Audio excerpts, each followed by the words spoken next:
Storms, flight delays, snow and ice all make winter travel a white-knuckle flying experience for airline passengers and flight crews alike. When a major winter storm blankets entire sections of the country, some airports are forced to close down operations completely.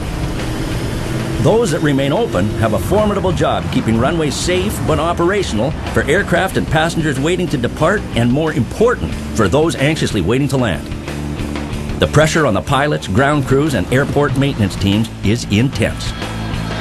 Case in point, a February day last winter.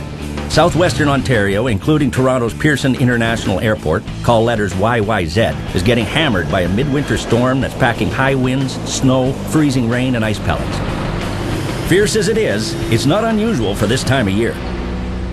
The recipe for this storm started in the United States. The ingredients? Warm, moist air from the Gulf of Mexico and cold Arctic air. The result? A weather bomb over the Great Lakes. The city, in fact the entire region, slid to a halt. Ground transport was a mess, businesses and schools closed, and everyone grabbed their snow shovels. But Pearson International, Canada's largest, busiest, and often snowiest airport, was still open.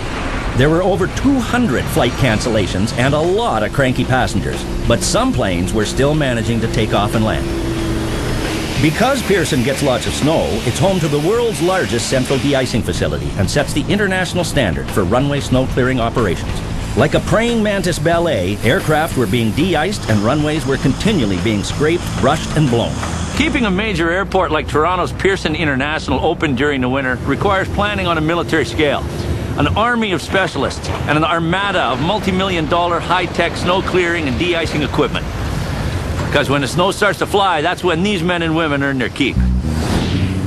Early morning at Pearson, and this storm system is moving off to the east. But even on clear, cold days, the aircraft need to be de-iced, especially the planes that have been parked out overnight. The aircraft de-icing teams are ready and willing. It was about -6 out this morning, went to -8 last night. We've got snow and ice on a lot of the planes. Dominic and I are just going to be waiting for our customers here. So we're going to climb up on top and get at it. The best machine ever invented for de-icing. Yeah? It's creme de la creme of de-icing unit. Dominic Coliante has been de-icing aircraft at Pearson for 20 years. It's going to be tight in the cabin. I get stuck in a jump seat behind Dominic. So anyway, I see a Transat over there. Looks like it's an A310 coming over. It's just taxiing. Oh, yeah. Once an aircraft leaves the gate, it taxis to the central de-icing facility and stops in one of the bays with engines running. The pilot places the order with the de-icing control room, or ice house, which then passes on the info to the operator.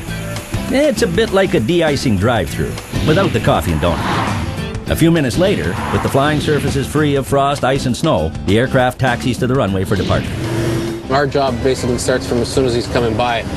We look at the radome, see if there's any contamination, look at the fuselage. The wings and the tail are the most critical surfaces on the aircraft. He wants wings only, so that's our part.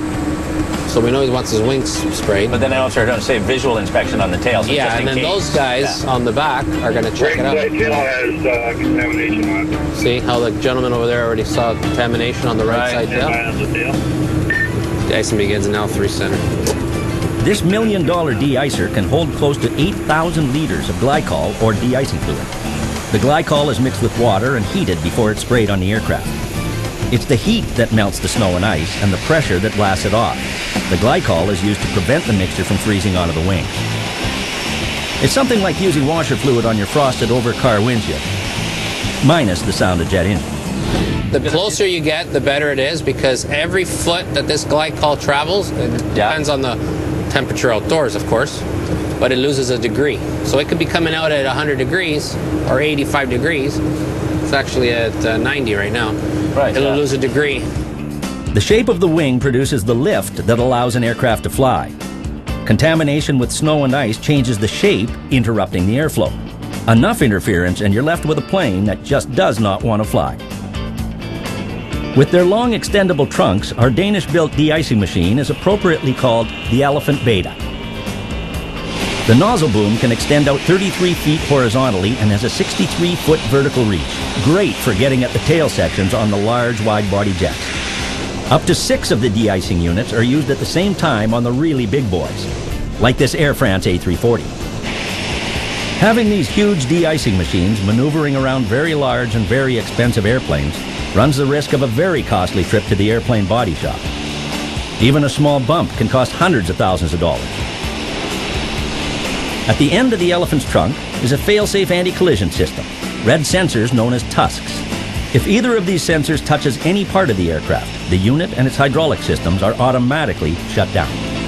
The other guys are done. De-icing complete, 3 center. Yeah, so it's a fun job. It's never the same. The aircraft conditions, I mean, yeah, they'll say it's light snow, but it's one day you have a little bit of light snow, one day you have freezing rain. Oh, yeah. Ice. It's always different. So who pays the bill here, Dom? What, the icing fluid? Yeah. Passengers. The passenger. It's all part of their ticket. Yeah, it's all part of their ticket. When we come back, Arctic Flight Ops.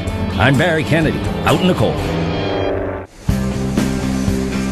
We're at Pearson International Airport, where the crews are working hard to keep the aircraft flying and the passengers happy. Most aircraft can be de-iced in 10 minutes or less. The record for de-icing in a single day? 509 airplanes. In the average winter here, the de-icing crews can handle up to 10,000 aircraft. In certain conditions, when snow and ice continue to accumulate on the wings even after de-icing, the planes are slimed with a special anti-icing fluid.